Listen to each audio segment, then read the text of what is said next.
My least favorite sports story of the year was the fucking Patriots somehow coming back and winning the Super Bowl. That just made me sick, and it's been almost a year, and I'm not over it.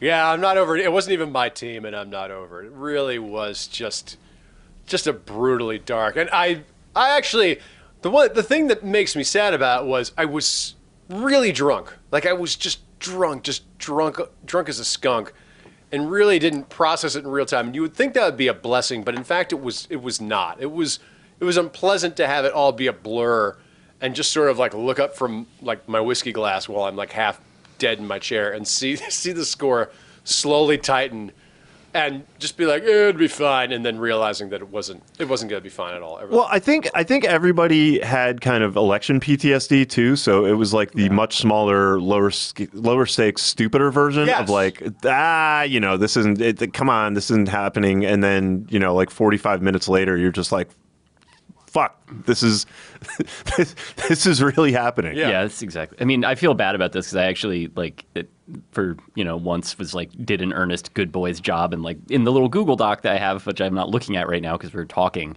I did write down my least favorite sports story of the year, and you will not be surprised to learn that it's the fucking Patriots winning the Super Bowl, and there's nothing.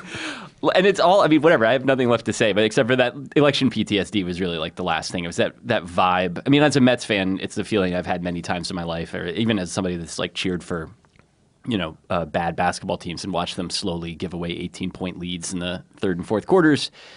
I know how it feels when that is happening, and it was happening, and I was watching it. And like, again, like, I like the Falcons well enough. Like, Atlanta seems like a really cool city. Like, it didn't really matter to me, except like on principle, I was like, this needs to stop now. Like, I can't have another one of these fucking come from behind things in which evil triumphs over good in the most reasonable possible way.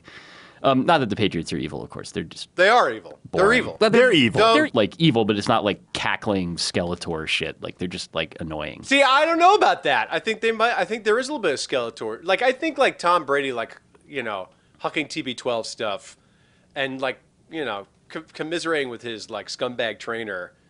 That all falls under I mean, I'm a hater, but that strikes me as evil. I want to believe that he's just a pure. But let's give Tom Brady some credit. He put out his stupid book where he talked about all the different kinds of ways there are to avoid sunburn. To avoid sunburn by drinking the 6 different kinds of water, and how you can just draw all the nutrients you need from the air around you.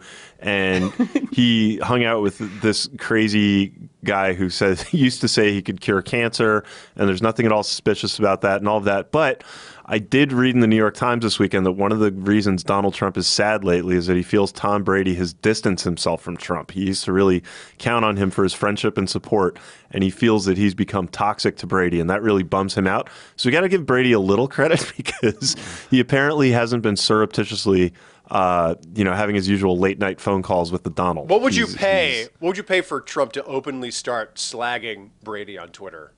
Like, would you pay $1? Like $500. $500. That'd be pretty. Like, it depends where it's going. I wouldn't pay Trump that, but if it was going to like a halfway decent charity, yeah, easily.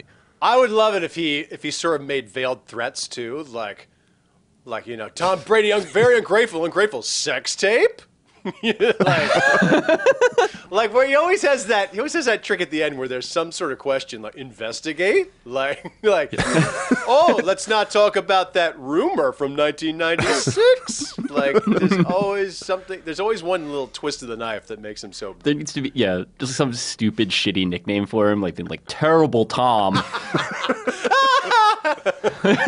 Toupee Tom. Toupee Tom, but it's like, that's a nickname that he worked out because he like fucking called some terrible real estate developer that didn't want to talk to him at like 11:45 p.m. Like, he's on the phone with Richard Lafrac being like, I'm working on a new one. You want to hear it? And Lafrac's like, I'm very busy. And he's like, Terrible Tom.